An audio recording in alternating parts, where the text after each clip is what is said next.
Hello बच्चों, कैसे हो आप सब। तो बच्चों स्वागत है आप लोगों का स्टर्लिंग एजुकेशन के ऑफिशियल यूट्यूब चैनल पे। तो बच्चों लास्ट क्लास में अपन लोगों ने डिस्कस किया था प्रॉफिट एंड लॉस पार्ट 1। तो बच्चों आज अपन स्टार्ट करेंगे प्रॉफिट एंड लॉस पार्ट 2। इसके अंदर बच्चों थोड़े से मॉडरेट लेवल के क्वेश्चंस होंगे, कंपैरेटिवली उनका लेवल जो है पिछली क्लास से थोड़ा सा हायर होगा। अच्छे तरीके से अपन और चीज़ों को देखेंगे और अलग अलग टाइप के क्वेश्चंस को अपन समझेंगे किस तरीके से करना है। और जो मैं आपको कॉन्सेप्ट सिखाऊंगा बच्चों, वो सिर्फ एक ट्रिक्स नहीं होगी कि शॉर्टकट मैंने आपको सिखाया और आपने क्वेश्चन रट्टा मार के उसको सॉल्व कर दिया। मैं आपको एक बेस से सारे कॉन्सेप्ट सिखाऊंगा जो आपके एग्जाम ओरिएंटेड अप्रोच के अकॉर्डिंग भी बहुत अच्छे होंगे और आप लोगों को लर्न करने में बहुत ज़्यादा ईजी पड़ेगा। ठीक है बच्चों, तो अगेन ये वीडियो आप लोग देखें, पूरी एंड तक देखें इस वीडियो को, और चैनल अच्छा लगे, वीडियो अच्छे लगे तो लाइक एंड सब्सक्राइब जरूर करें बच्चों। ठीक है, चलो तो बच्चों स्टार्ट करते हैं अपन आज के फर्स्ट क्वेश्चन के साथ। आप लोग देखो अपनी स्क्रीन पे।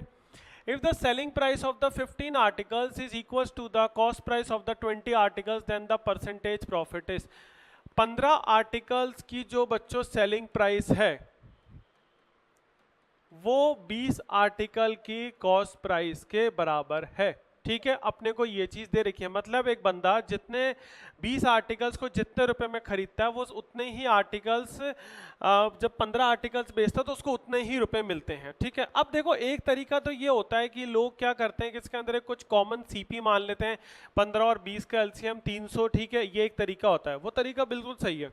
लेकिन मैं आपको एक सिंपल से एक चीज बताता हूँ, जब भी अपने को सीपी और एसपी कुछ अलग अलग क्वांटिटीज की दे रखी हो लेकिन यहाँ पे प्राइस जो है ना वो सेम हो, मतलब प्राइस मतलब सीपी का जो प्राइस हो और एसपी का जो प्राइस हो वो सेम हो, क्वांटिटीज अलग अलग हो, आपको कुछ नहीं करना, एक छोटा सा फॉर्मूला लगाओ। आप क्या करो, डिफरेंस इन वेट्स या क्वांटिटीज। ठीक है, वेट्स या क्वांटिटीज ले लो, मतलब 20 माइनस 15। और नॉर्मली बच्चों जब हम प्रॉफिट या लॉस परसेंट निकालते हैं तो क्या होता है, अपन डिवाइडेड बाय सीपी करते हैं। ठीक है, यहां आपको वेट किसका लेना है या क्वांटिटी किसकी लेनी है, एसपी की। जब अपन वेट की टर्म्स में बात कर रहे हैं तो आपको किसका लेना है, एसपी का वेट या क्वांटिटी लेनी है। बस बच्चों आ गया आंसर इसी से, और कुछ आपको करने की जरूरत नहीं है। तो देखो 20 माइनस 15 5 डिवाइडेड बाय 15 इंटू 100, और सीधी सी बात है बच्चों ये आपकी क्वांटिटी जो है सीपी की, ज्यादा चीजें बेची उतना ही पैसा आपको कम चीजें बेच के मिल गया, तो इसका मतलब अपने को क्या होने वाला है यहाँ पर, प्रॉफिट परसेंटेज। वैसे तो इसने यहाँ मेंशन कर ही दिया कि प्रॉफिट परसेंटेज कितना है, लेकिन अगर बोल देता प्रॉफिट स्लैश लॉस परसेंटेज और एक सेम वैल्यू को एक प्रॉफिट में देता एक लॉस में देता, वो भी आपको पता होना चाहिए किस तरह से करते हैं। तो 5/15 3, 100/3 बच्चों कितना आंसर आ जाएगा, 33 1/3 ऑप्शन। ठीक है, ये रहा देखो, इसमें इसको लिखने की जरूरत नहीं, यही इसका आंसर है, 100/3%। सिंपल सर, देखो कितना मैंने आपको इजी तरीके से चीज कराई। तो ये एक पूरा अलग कॉन्सेप्ट है, इसको याद रखना। जब भी दो चीजें होती हैं सीपी और एसपी, उनकी क्वांटिटीज अलग अलग होती है लेकिन प्राइस सेम होती है, तो अपन डिफरेंस लेते हैं उनकी क्वांटिटीज का, डिवाइडेड बाय क्वांटिटी नीचे किसकी लिखी जाती है, एसपी की, इंटू 100। बस बच्चों आ गया आंसर, और कुछ भी नहीं करना है आपको। क्लियर है, ठीक है, आया समझ में। चलो नेक्स्ट क्वेश्चन की तरफ बढ़ते हैं। ठीक है बच्चों देखिए, a trader gains 10% while buying the goods and 20% while selling the goods, find the gain percent of the trader। मतलब बच्चों एक ट्रेडर क्या करता है, प्राइस सेम खरीदता है सेम प्राइस में बेचता है, लेकिन ऐसे तो उसको प्रॉफिट होने से रहा, तो वो करता क्या है, वेट्स में गड़बड़ी करता है। अभी तक बहुत सारे क्वेश्चंस आप लोगों ने देखे होंगे जिसमें बेचते समय वो गड़बड़ी करता है, भाई 100 की चीज की बजाय 80 ग्राम बेच देता है, 20% अगर वेट में गड़बड़ी की या कम बेच, लेकिन यहाँ उसने खरीदते समय भी चीटिंग की, बेचते समय।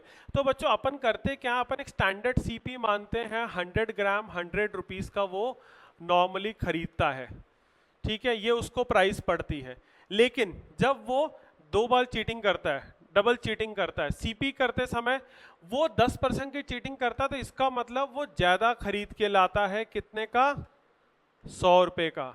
और करता क्या है बच्चों, 20% वाइल सेलिंग द गुड्स। ठीक है, इसका मतलब 20% सेलिंग द गुड्स, तो वो भी आपका इसी क्वांटिटी पे लगेगा, तो मतलब 80 ग्राम उसने बेचा, वो भी 100 रुपए का। अब आपको देख के ये लगेगा भाई 100 की चीज बेची, 100 की खरीदी, 100 की बेची, तो कुछ प्रॉफिट लॉस हुआ ही नहीं, उसको वेट्स के टर्म में प्रॉफिट लॉस हुआ। और देखो यहाँ पर बच्चों एक चीज, अभी अपन ने पढ़ा कि जब क्वांटिटी मैंने आपको बताया अलग अलग होगी, प्राइस सेम होगी, तो अपन ये वाला फॉर्मूला यूज करेंगे। अब देखो यही चीज का यूज यहां पर आ गया, यहां पर सीपी की वैल्यू और यहां पर एसपी की वैल्यू जो उसको पढ़ रही है वो दोनों सेम है, डिफरेंस है इसका। अपन सीधा सीधा सा बच्चों क्या करेंगे, प्रॉफिट लॉस प्रॉफिट परसेंट निकालने के लिए 110 minus 80 30 divided by weight of SP. ठीक है बच्चों, तो ये चीज अपना इसके अंदर हो जाएगा, है ना। Find the gain percent of the trader. तो देखिए 30 डिवाइडेड बाय 8 ये हो जाएगा आपका 12.5 और ये आ जाएगा बच्चों 37.5%। इसके अंदर बच्चों 37.5% आप इसको रिप्लेस कर लो, ठीक है। 37.5% जो है वो आपका आंसर इसके अंदर आ जाएगा। 34 को आप क्रॉस आउट कर दीजिएगा, ठीक है। इसका आंसर जो है वो 37.5 है, गलती से वो ऑप्शन प्रिंट हो गया है, ठीक है। तो 37.5% will be the correct answer. तो देखो आप एक चीज, पिछले वाला कॉन्सेप्ट ही अपन ने इस वाले क्वेश्चन के अंदर यूज किया। कैसे? ट्रेडर को 10% गेन हुआ खरीदते समय, मतलब उसने ज्यादा खरीदा, ठीक है, ज्यादा उसने खरीदा, और उसने क्या 20% गेन किया वाइल सेलिंग द गुड्स, मतलब 20% उसने कम बेचा। तो मतलब 100 ग्राम की बजाय उसने कितना बेचा, 80 ग्राम। तो बेसिकली बच्चों उसने कितनी चीटिंग की, 30 ग्राम्स की। और अगर आप एक चीज यहाँ पे नोट डाउन करोगे तो यहाँ पर जो वेट ऑफ एसपी कितना है, 80 ग्राम्स है, तो डिवाइडेड बाय 80। बिल्कुल देखो लास्ट वाला ही कॉन्सेप्ट इसके अंदर, फॉर्मूला इसके अंदर लगेगा, ठीक है। और मैंने कुछ भी इसके अंदर नई चीज नहीं की, तो मैंने इसीलिए आपका ये क्वेश्चन लिया क्योंकि इस टाइप के क्वेश्चन में भी ये वाला फॉर्मूला जो है वो लगता है। आई होप बच्चों अब ये चीज क्लियर है ना आप लोगों को। तो देखो एक नया अपने को फॉर्मूला सीखने को मिला, वरना क्या होता है कि बच्चे इसको इक्वल करते हैं, ठीक है, फिर उसके बाद ये प्राइस आती है, तो वो भी आप जब आंसर निकालोगे तो बच्चों यही आंसर आने वाला है। आंसर में कोई चेंज नहीं आएगा कि इस तरीके से कर रहे हैं तो आंसर में कोई चेंज आ जाएगा, ठीक है। क्लियर है? चलो बड़े नेक्स्ट क्वेश्चन की तरफ बच्चों। तो देखिए बच्चों नेक्स्ट क्वेश्चन है, a man buy some quantity of the rice for ₹4,800.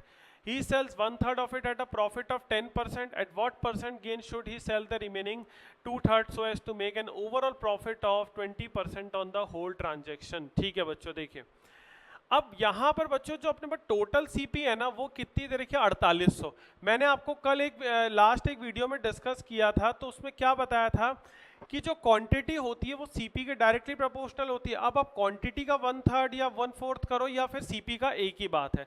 तो अपन क्वांटिटी लेने की जरूरत नहीं है बच्चों, अपन सीपी के अकॉर्डिंग ही चलते हैं। ये हो जाएगा आपका 4800, ठीक है बच्चों। तो इसका 1/3 कितना हो जाएगा 1600 और 2/3 कितना हो जाएगा 3200, ठीक है भाई। क्वांटिटी का 1/3 होगा तो बच्चों सीपी का भी तो 1/3 होगा, एक ही तो चीज है, इसलिए मैं क्वांटिटी और सीपी को मल्टीप्लाई ना करके सीपी का ही 1/3 और इस तरीके से अपन कर देते हैं। अब इसको बेचा बच्चों कितने पे, 10% के गेन पे, यानी प्लस का 160। तो ये हो जाएगा अपनी एसपी 1760, ठीक है। SP1 आप इसे कह सकते हो। उसने बोला है कि 2/3 को किस प्रॉफिट पे वो सेल करे कि इस पे 20% का अपने को प्रॉफिट होगा, 20% का प्रॉफिट होगा। तो बच्चों इसका अपने को बताना है। अब इसका 20% बोल रहा है, तो देखिए 20% प्रॉफिट जो है वो बच्चों कितना होगा, इसका तो 4800 का 20% हो जाएगा, प्लस का 960, तो ये हो जाएगा 5760। मतलब 960 का टोटल प्रॉफिट हो रहा है। अपन इसको ये नहीं करते, अपन सिर्फ ये देख लो 960 का टोटल प्रॉफिट हो रहा है बच्चों, 160 का प्रॉफिट उसको यहाँ से हो रहा है, तो इसका मतलब यहाँ से उसको 800 रुपए का प्रॉफिट कमाना है बच्चों, ठीक है भाई। देखो टोटल प्रॉफिट वो बोल रहा है 960 का हो, एक हिस्से से प्रॉफिट उसको 160 रुपए हो रहा है, तो बचे हुए हिस्से से उसको प्रॉफिट 960 में से 160 करेंगे तो 80, यही 800 यहीं से तो आएगा।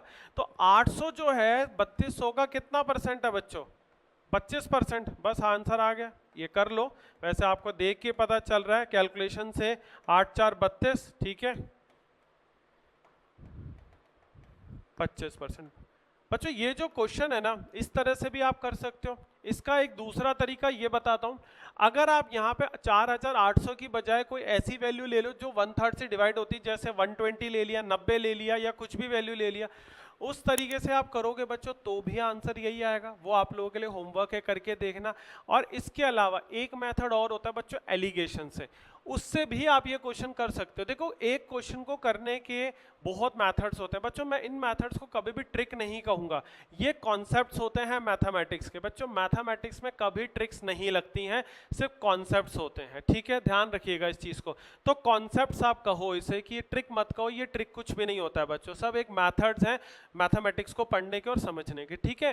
तो ये चीज होती है बच्चों। तो इस चीज को मैं आपको as a part of homework देता हूं कि आप लोग इस वैल्यू को 120 या 90 या कुछ भी ऐसा मल्टीपल जो 3 से जाता है उससे करके देखें, और एक एलिगेशंस के मेथड से भी आप लोग करके देखें इसे, ठीक है।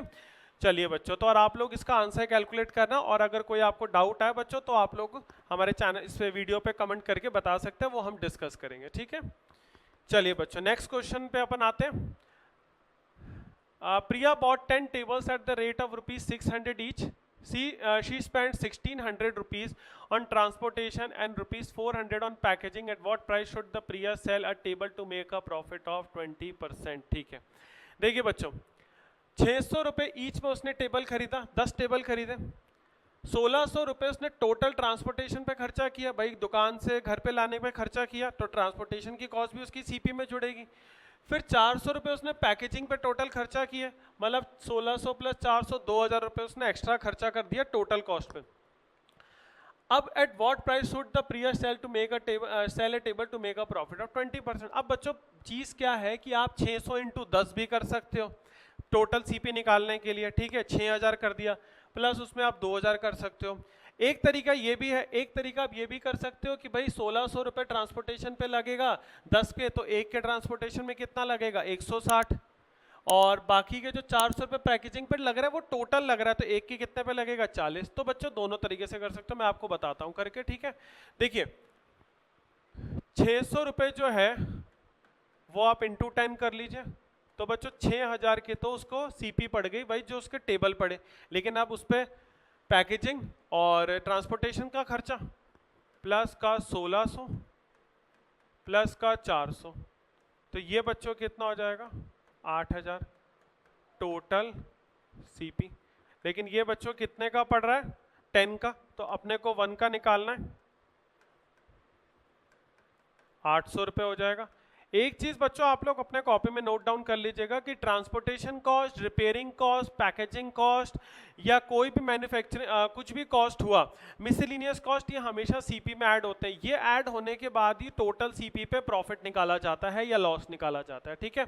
तो 800 रुपये का उसको एक टेबल पड़ा, अब वो बेचेगी कितने पे, इसकी 20% प्रॉफिट पे, तो एसपी बच्चों कितना हो जाएगा इसका 20% हो जाएगा 160 प्लस 800, सीधा सा अपने को पता चल ही जाएगा 960 रुपये जो है वो बच्चों हो जाएगा, ठीक है। और बाकी जो मैंने आपको वो चीज़ बता रहा था वो ये था कि आप 1600 का 1/10 करके 400 का 1/10 करके 160 प्लस 40 वो करोगे तो 800 आ जाएगा, तो उससे भी आपका यही चीज़ आएगा। तो डिफरेंस कुछ नहीं है, बस ये है कि आप इसको इंटू 10 करने की बजाय आप डिवाइडेड बाय 10 इसको कर दो तो वो आ जाएगा, ठीक है। चीज़ बिल्कुल सेम है, करने का तरीका बिल्कुल सेम है, सीपी एक टेबल की उसमें भी 800 आएगी, इसमें भी 800 आएगी, कोई भी डिफरेंस नहीं है, ठीक है बच्चों। तो इसमें मेन आपको चीज़ क्या याद रखनी है, हर क्वेश्चन में देखो कुछ ना कुछ नया कॉन्सेप्ट सीख रहे हैं अपन, तो इसमें क्या याद रखना, ट्रांसपोर्टेशन कॉस्ट, रिपेयरिंग कॉस्ट, जो भी मिसलिनियस कॉस्ट है, पैकेजिंग कॉस्ट, ये सब हमेशा सीपी में ऐड होता है। उसके बाद जो फाइनल वैल्यू बनती है वो टोटल सीपी होती है जिस पे प्रॉफिट या लॉस कैलकुलेट होता है, ठीक है।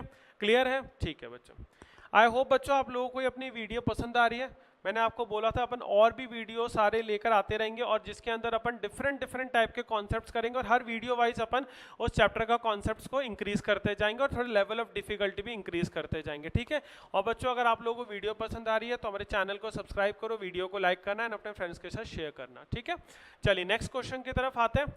The mark price of an article is 20% above the cost price, ठीक है, and when the selling price of an article is increased by 30% the profit doubles. मतलब जब सेलिंग प्राइस मान लो कुछ फॉर एग्जांपल x थी, अपन ने 2x कर दिया तो प्रॉफिट डबल हो जाता है। Mark price of an article is 480, then the original selling price बताना। तो बच्चों पहले तो मुझे क्या दे रखा है, मार्क प्राइस दे रखा है 480 और मार्क प्राइस जो है वो 20% अबव है कॉस्ट प्राइस है, इसका मतलब ये 120% है 480। तो 480 इंटू 100 डिवाइडेड बाय 120 जो यूनिटरी मेथड अपन करते हैं बच्चों, ठीक है 400 ये हो जाएगा। तो ये बच्चों क्या निकला सीपी, भाई एक ऐसी कॉस्ट जिसका 120% 480 है, तो बिल्कुल इसी तरीके से तो करते हैं इसको, एक ऐसी वैल्यू जिसका 120% 480 है, 480 का कभी भी 20% निकाल के माइनस मत करना भाई, ये गलती हो जाएगी, ठीक है तो ये काम मत करना। तो ये भैया बहुत इंपॉर्टेंट छोटी सी गलती होती है जो बच्चे करते हैं, 480 का 20% निकाल के उसमें से माइनस करना, और कोई वैल्यू जिसका 120% 480 के बराबर, दोनों में बच्चों बहुत जमीन आसमान का डिफरेंस है, ठीक है। अब वो बोल रहा है सपोज करो SP1 जो है आप उसको ले लो 10x, ठीक है, तो SP2 जो हो जाएगा वो कितना हो जाएगा, 30% से बढ़ गया तो 13x हो जाएगा।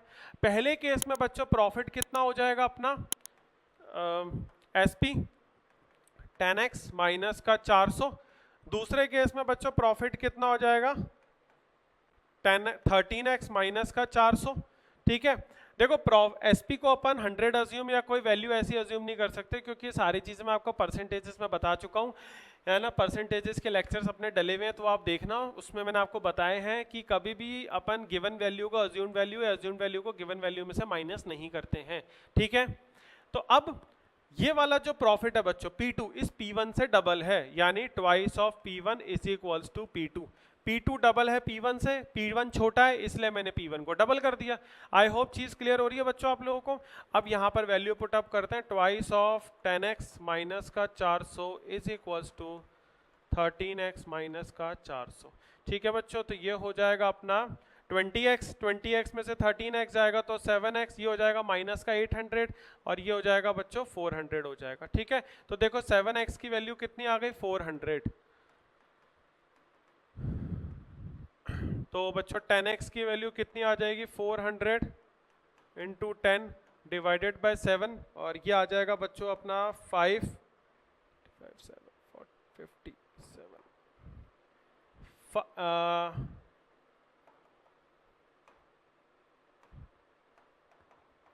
571.4। तो इसको जब बच्चों आप सॉल्व करोगे तो ये आंसर आएगा। वैसे आपको 57 देखते ही पता चल जाएगा, क्योंकि 57 की लाइन में जो है वो सिर्फ और सिर्फ एक ही ऑप्शन है और कोई भी ऑप्शन नहीं है, ठीक है। तो 571.4 रुपीज़ जो है वो आपका ओरिजिनल सेलिंग प्राइस है। अगर आपसे पूछता कि न्यू सेलिंग प्राइस कितनी है, न्यू सेलिंग प्राइस मतलब SP2 पूछता बच्चों आपसे, तो यहाँ पर 10x की बजाय आप 13 कर देते, तो 400 इंटू 13 डिवाइडेड बाय 7, वो वैल्यू भी पॉइंट्स में आती है, एग्जैक्ट वैल्यू नहीं आती, क्योंकि 400 7 से या 13 से 7 जो है 413 किसी को डिवाइड नहीं करता। चीज़ क्लियर है बच्चों? आई होप आप लोगों को समझ में आ रहा है। चलो तो बढ़ते हैं बच्चों आज के अपन लास्ट क्वेश्चन की तरफ, और ये बच्चों सबसे बढ़िया क्वेश्चन है, ठीक है, बहुत अच्छा क्वेश्चन है। अभी मैंने आप लोगों के सामने एक मेथड का नाम लिया था एलिगेशंस, मिक्सचर्स एंड एलिगेशन।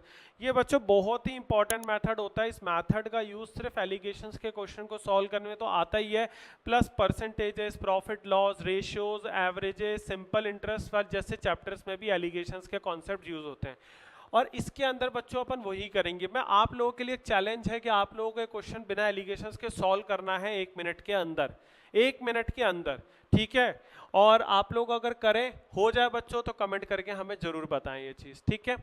हो सकता है बच्चों, मैं मना नहीं कर रहा, लेकिन 1 मिनट के अंदर नहीं हो सकता, विदाउट आपको बहुत लंबे वेरिएबल्स लेने पड़ेंगे, मल्टीपल वेरिएबल सॉल्व करना पड़ेगा, इक्वेशन बनानी पड़ेगी और उसमें टाइम लगेगा। और मैं आपको जो मेथड बताऊंगा उससे बहुत जल्दी होगा। अब देखो 5 हॉर्सेस एंड 7 काउस की जो टोटल प्राइस है बच्चों वो है 5850। एक हिस्सा है काउ हॉर्सेस का, एक हिस्सा है काउस का, 10% गेन हो रहा है उसको, किसको सेल करके, हॉर्सेस को, फिर 16% गेन हो रहा है, प्रॉफिट हो रहा है काउस को सेल करके, ठीक है। ओवरऑल गेन हो रहा है 702। तो बच्चों ओवरऑल भी अपन प्रॉफिट परसेंटेज निकाल लेते हैं, तो ओवरऑल प्रॉफिट परसेंटेज निकालेंगे 702 डिवाइडेड बाय 5850 मल्टीप्लाई बाय 100, ठीक है बच्चों। तो इसको सॉल्व करते हैं, 0 से 0 2, ये आ जाएगा 117, तो 117 बच्चों जाएगा 6 टाइम्स और ये आ जाएगा 12%। ये वैल्यू पे डिपेंड करता है बच्चों। अगर ये वैल्यू अच्छी सी आ गई ना इंटीजर वैल्यू, तो क्वेश्चन बहुत मक्खन की तरह सॉल्व होता है। ठीक है, अब उसके बाद आता है एक पे है 10% प्रॉफिट, एक पे है 16% प्रॉफिट, ओवरऑल प्रॉफिट है 12%। ओवरऑल प्रॉफिट मतलब ओवरऑल लॉट, ओवरऑल क्वांटिटी पे प्रॉफिट निकाला जाता है। 16% बच्चों किस पे है? काउस पे, यहां हॉर्सेस लिख लो। ठीक है, 16 में से 12, 4, 12 में से 10 गया 2, यानी हॉर्सेस और काउस की जो सीपी का रेशो है बच्चों वो कितना आ गया? 2:1। ये बच्चों क्या आएगा? सीपी का रेशो। अब आपको किसकी कॉस्ट बतानी है? एक हॉर्स की।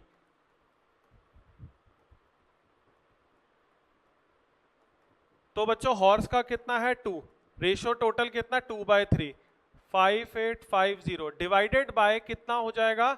अपने को किसकी बतानी है? हॉर्स की। हॉर्सेस हैं कितने बच्चों? 5, 5 हॉर्सेस है तो डिवाइडेड बाय 5 कर दो। ठीक है, तो ये हो जाएगा 1170 और ये हो जाएगा बच्चों 390। 390 इंटू 2 700।